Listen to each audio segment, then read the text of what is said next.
अटल बिहारी वाजपेयी 25 दिसंबर 1924, 16 अगस्त 2018 भारत के 3 बार के प्रधानमंत्री थे।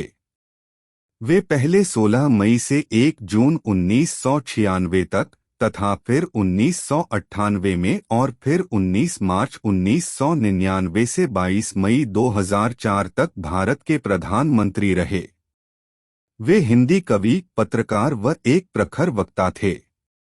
वे भारतीय जनसंघ के संस्थापकों में एक थे और 1968 से 1973 तक उसके अध्यक्ष भी रहे। उन्होंने लंबे समय तक राष्ट्रधर्म, पांचजन्य, पत्र और वीर अर्जुन आदि राष्ट्रीय भावना से ओतप्रोत अनेक पत्र-पत्रिकाओं का संपादन भी किया। वह 4 दशकों से भारतीय संसद के सदस्य थे, लोकसभा, निचले सदन 10 बार और 2 बार राज्यसभा, ऊपरी सदन में चुने गए थे। उन्होंने लखनऊ के लिए संसद सदस्य के रूप में कार्य किया। 2009 तक उत्तर प्रदेश जब स्वास्थ्य संबंधी चिंताओं के कारण सक्रिय राजनीति से सेवानिवृत्त हुए।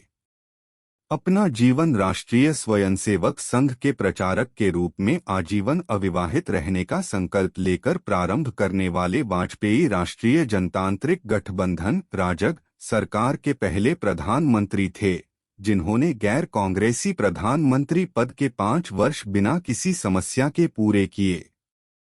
आजीवन अविवाहित रहने का संकल्प लेने के कारण इन्हें भीष्म पितामह भी कहा जाता है।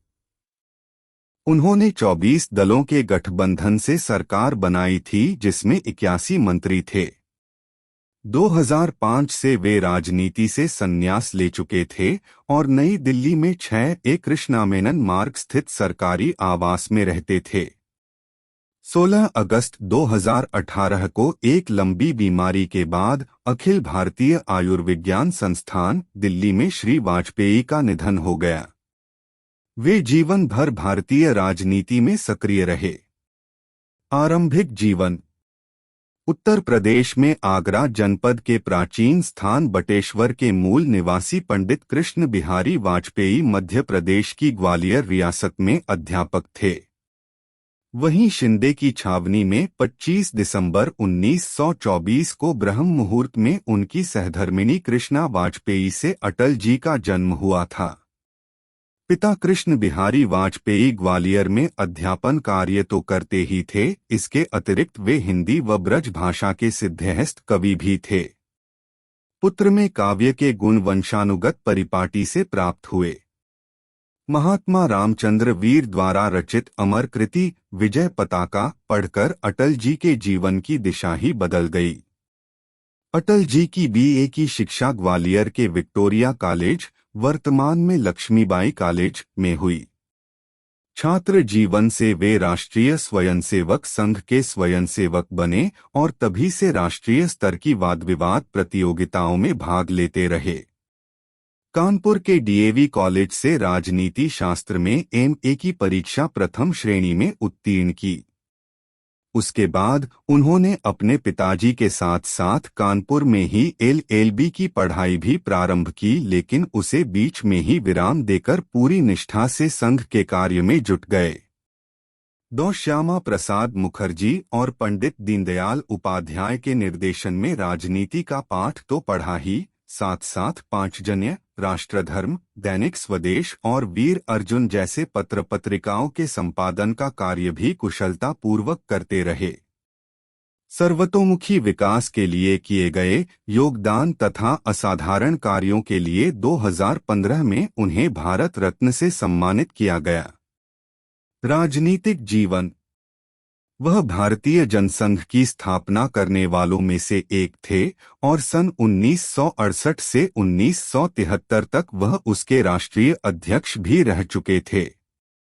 सन 1952 में उन्होंने पहली बार लोकसभा चुनाव लड़ा, परंतु सफलता नहीं मिली। लेकिन उन्होंने हिम्मत नहीं हारी और सन 1957 में बलरामपुर, जिला गोंडा, उत्तर प्रदेश से जनसंघ के प्रत्याशी के रूप में विजयी होकर लोकसभा में पहुंचे। सन 1957 से 1977 तक जनता पार्टी की स्थापना तक वे 20 वर्ष तक लगातार जनसंघ के संसदीय दल के नेता रहे। मोरारजी देसाई की सरकार में सन 1977 से 1979 तक विदेश मंत्री रहे और विदेशों में भारत की छवि बनाई। 1980 में जनता पार्टी से असंतुष्ट होकर इन्होंने जनता पार्टी छोड़ दी और भारतीय जनता पार्टी की स्थापना में मदद की। 6 अप्रैल 1980 में बनी भारतीय जनता पार्टी के अध्यक्ष पद का दायित्व भी वाजपेयी को सौंपा गया। 2 बार राज्यसभा के लिए भी निर्वाचित हुए। लोकतंत्र के सजग प्रहरी अटल बिहारी वाजपेयी ने सन 1996 में प्रधानमंत्री के रूप में देश की बागडोर संभाली। 19 अप्रैल 1998 को पुनः प्रधानमंत्री पद की शपथ ली और उनके नेतृत्व में 13 दलों की गठबंधन सरकार ने 5 वर्षों में देश के अंदर प्रगति के अनेक आयाम छुए। सन 2004 में कार्यकाल पूरा होने से पहले भयंकर गर्मी में संपन्न कराए गए लोकसभा चुनावों में भाजपा के नेतृत्व वाले राष्ट्रीय जनतांत्रिक गठबंधन (एनडीए) ने वाजपेयी के नेतृत्व में चुनाव लड़ा और भारत उदय, अंग्रेजी में इंडिया शाइनिंग का नारा दिया। इस चुनाव में किसी भी पार्टी को बहुमत नहीं मिला। ऐसी स्थिति में वामपंथी दलों के समर्थन से कांग्रेस ने भारत की केंद्रीय सरकार पर कायम होने में सफलता प्राप्त की और भाजपा विपक्ष में बैठने को मजबूर हुई। संप्रति वे राजनीति से संन्यास ले चुके थे और नई दिल्ली में 6A कृष्णा मेनन मार्ग स्थित सरकारी आवास में रहते थे। प्रधानमंत्री के रूप में कार्यकाल। भारत को परमाणु शक्ति संपन्न राष्ट्र बनाना। अटल सरकार ने 11 और 13 मई 1998 को पोखरण में 5 भूमिगत परमाणु परीक्षण विस्फोट करके भारत को परमाणु शक्ति संपन्न देश घोषित कर दिया। इस कदम से उन्होंने भारत को निर्विवाद रूप से विश्व मानचित्र पर एक सुदृढ़ वैश्विक शक्ति के रूप में स्थापित कर दिया। यह सब इतनी गोपनीयता से किया गया कि अति विकसित जासूसी उपग्रहों व तकनीक से संपन्न पश्चिमी देशों को इसकी भनक तक नहीं लगी। यही नहीं, इसके बाद पश्चिमी देशों द्वारा भारत पर अनेक प्रतिबंध लगाए गए, लेकिन वाजपेयी सरकार ने सबका दृढ़तापूर्वक सामना करते हुए आर्थिक विकास की ऊंचाइयों को छुआ। पाकिस्तान से संबंधों में सुधार की पहल। 19 फरवरी 1999 को सदाए सरहद नाम से दिल्ली से लाहौर तक बस सेवा शुरू की गई। इस सेवा का उद्घाटन करते हुए प्रथम यात्री के रूप में वाजपेयी जी ने पाकिस्तान की यात्रा करके नवाज शरीफ से मुलाकात की और आपसी संबंधों में एक नई शुरुआत की। कारगिल युद्ध। कुछ ही समय पश्चात पाकिस्तान के तत्कालीन सेना प्रमुख परवेज मुशर्रफ की शह पर पाकिस्तानी सेना व उग्रवादियों ने कारगिल क्षेत्र में घुसपैठ करके कई पहाड़ी चोटियों पर कब्जा कर लिया। अटल सरकार ने पाकिस्तान की सीमा का उल्लंघन न करने की अंतर्राष्ट्रीय सलाह का सम्मान करते हुए धैर्यपूर्वक किंतु ठोस कार्यवाही करके भारतीय क्षेत्र को मुक्त कराया। इस युद्ध में प्रतिकूल परिस्थितियों के कारण भारतीय सेना को जान माल का बहुत नुकसान हुआ और पाकिस्तान के साथ शुरू किए गए संबंध सुधार एक बार पुनः शून्य हो गए। स्वर्णिम चतुर्भुज परियोजना। भारत भर के चारों कोनों को सड़क मार्ग से जोड़ने के लिए स्वर्णिम चतुर्भुज परियोजना, अंग्रेजी में गोल्डन क्वाड्रिलेटरल प्रोजेक्ट या संक्षेप में GQ प्रोजेक्ट की शुरुआत की गई। इसके अंतर्गत दिल्ली, कलकत्ता, चेन्नई व मुंबई को राजमार्गों से जोड़ा गया। ऐसा माना जाता है कि अटल जी के शासनकाल में भारत में जितनी सड़कों का निर्माण हुआ इतना केवल शेरशाह सूरी के समय में ही हुआ था। वाजपेयी सरकार के अन्य प्रमुख कार्य। 100 वर्ष से भी ज्यादा पुराने कावेरी जल विवाद को सुलझाया। संरचनात्मक ढांचे के लिए कार्यदल, सॉफ्टवेयर विकास के लिए सूचना एवं प्रौद्योगिकी कार्यदल, विद्युतीकरण में गति लाने के लिए केंद्रीय विद्युत नियामक आयोग आदि का गठन किया। राष्ट्रीय राजमार्गों एवं हवाई अड्डों का विकास, नई टेलीकॉम नीति तथा कोंकण रेलवे की शुरुआत करके बुनियादी संरचनात्मक ढांचे को मजबूत करने वाले कदम उठाए। राष्ट्रीय सुरक्षा समिति, आर्थिक सलाह समिति, व्यापार एवं उद्योग समिति भी गठित की। आवश्यक उपभोक्ता सामग्रियों के मूल्यों को नियंत्रित करने के लिए मुख्यमंत्रियों का सम्मेलन बुलाया। उड़ीसा के सर्वाधिक निर्धन क्षेत्र के लिए 7 सूत्रीय निर्धनता उन्मूलन कार्यक्रम शुरू किया। आवास निर्माण को प्रोत्साहन देने के लिए अर्बन सीलिंग एक्ट समाप्त किया। ग्रामीण रोजगार सृजन एवं विदेशों में बसे भारतीय मूल के लोगों के लिए बीमा योजना शुरू की। ये सारे तथ्य सरकारी विज्ञप्तियों के माध्यम से समय समय पर प्रकाशित होते रहे हैं। व्यक्तिगत जीवन। वाजपेयी अपने पूरे जीवन अविवाहित रहे। उन्होंने लंबे समय से दोस्त राजकुमारी कौल और BN कौल की बेटी नमिता भट्टाचार्य को उन्होंने दत्तक पुत्री के रूप में स्वीकार किया। राजकुमारी कौल की मृत्यु वर्ष 2014 में हो चुकी है। अटल जी के साथ नमिता और उनके पति रंजन भट्टाचार्य रहते थे। वह हिंदी में लिखते हुए एक प्रसिद्ध कवि थे। उनके प्रकाशित कार्यों में कैदी कविराई कुंडलियां शामिल हैं, जो 1975 से 77 आपातकाल के दौरान कैद किए गए कविताओं का संग्रह था, और अमर आग है। अपनी कविता के संबंध में उन्होंने लिखा, मेरी कविता युद्ध की घोषणा है, हारने के लिए एक निर्वासन नहीं है। यह हारने वाले सैनिक की निराशा की ड्रमबीट नहीं है, लेकिन युद्ध योद्धा की जीत होगी। यह निराशा की इच्छा नहीं है, लेकिन जीत का हलचल चिल्लाओ। कवि के रूप में जगतगुरु रामभद्राचार्य के साथ अटल जी। अटल बिहारी वाजपेयी राजनीतिज्ञ होने के साथ साथ एक कवि भी थे। मेरी 51 कविताएं अटल जी का प्रसिद्ध काव्य संग्रह है। वाजपेयी जी को काव्य रचनाशीलता एवं रसास्वाद के गुण विरासत में मिले हैं। उनके पिता कृष्ण बिहारी वाजपेयी ग्वालियर रियासत में अपने समय के जाने-माने कवि थे। वे ब्रजभाषा और खड़ी बोली में काव्य रचना करते थे।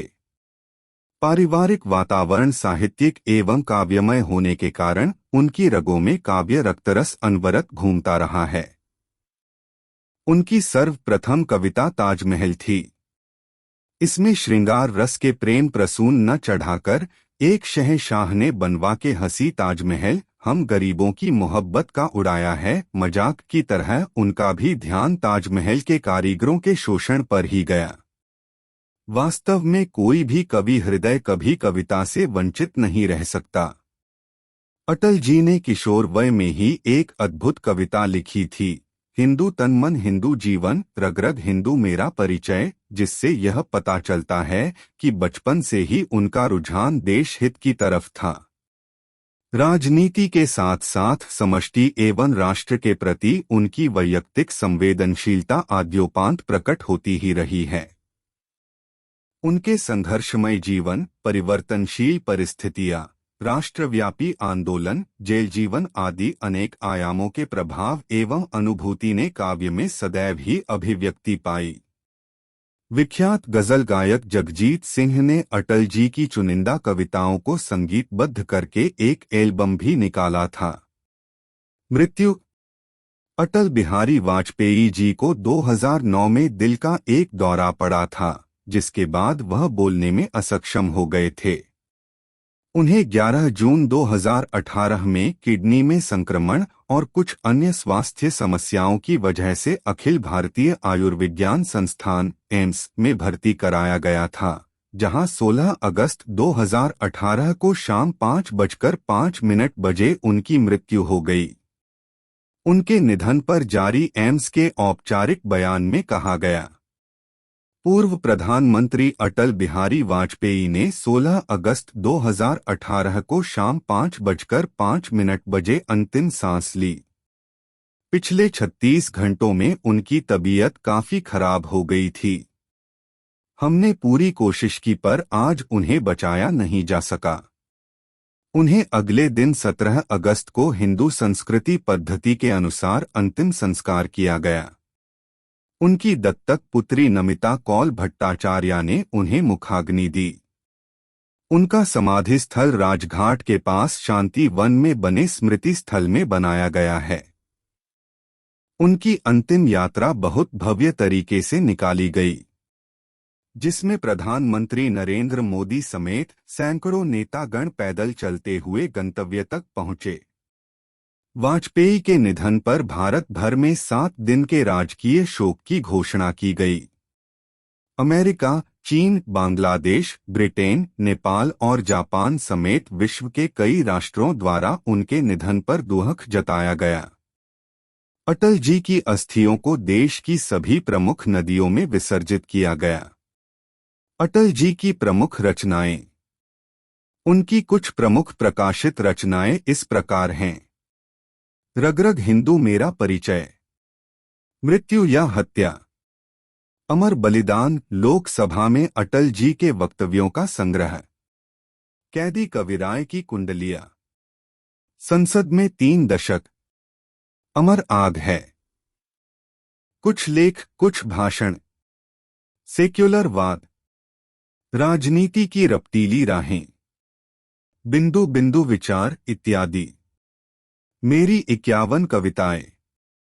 पुरस्कार 1992 पद्म विभूषण, 1993 डी लिट कानपुर विश्वविद्यालय, 1994 लोकमान्य तिलक पुरस्कार, 1994 श्रेष्ठ शासन पुरस्कार, 1994 भारत रत्न पंडित गोविंद वल्लभ पंत पुरस्कार, 2015 डी लिट मध्य प्रदेश भोज मुक्त विश्वविद्यालय Jiya Lal Bairwa Devli, 2015 friends of Bangladesh liberation war award Bangladesh सरकार द्वारा प्रदत्त, 2015 भारत रत्न से सम्मानित। जीवन के कुछ प्रमुख तथ्य। आजीवन अविवाहित रहे। वे एक ओजस्वी एवं पटु वक्ता, ओरेटर एवं सिद्ध हिंदी कवि भी रहे हैं। परमाणु शक्ति संपन्न देशों की संभावित नाराजगी से विचलित हुए बिना उन्होंने अग्नि 2 और परमाणु परीक्षण कर देश की सुरक्षा के लिए साहसी कदम भी उठाए। सन 1998 में राजस्थान के पोखरण में भारत का द्वितीय परमाणु परीक्षण किया, जिसे अमेरिका की C0I0A0 को भनक तक नहीं लगने दी। अटल जी सबसे लंबे समय तक सांसद रहे हैं और जवाहरलाल नेहरू व इंदिरा गांधी के बाद सबसे लंबे समय तक गैर कांग्रेसी प्रधानमंत्री भी। वह पहले प्रधानमंत्री थे जिन्होंने गठबंधन सरकार को न केवल स्थायित्व दिया अपितु सफलतापूर्वक संचालित भी किया। अटल जी ही पहले विदेश मंत्री थे जिन्होंने संयुक्त राष्ट्र संघ में हिंदी में भाषण देकर भारत को गौरवान्वित किया था। अटल जी की टिप्पणियां, चाहे प्रधानमंत्री के पद पर रहे हों या नेता प्रतिपक्ष, बेशक देश की बात हो या क्रांतिकारियों की या फिर उनकी अपनी ही कविताओं की, नपीतुली और बेबाक टिप्पणी करने में अटल जी कभी नहीं चुके। यहाँ पर उनकी कुछ टिप्पणियां दी जा रही हैं। भारत को लेकर मेरी एक दृष्टि है, ऐसा भारत जो भूख, भय, निरक्षरता और अभाव से मुक्त हो। क्रांतिकारियों के साथ हमने न्याय नहीं किया। देशवासी महान क्रांतिकारियों को भूल रहे हैं। आजादी के बाद अहिंसा के अतिरेक के कारण यह सब हुआ। मेरी कविता जंग का ऐलान है, पराजय की प्रस्तावना नहीं। वह हारे हुए सिपाही का नैराश्य निनाद नहीं, जूझते योद्धा का जय संकल्प है। वह निराशा का स्वर नहीं, आत्मविश्वास का जयघोष है।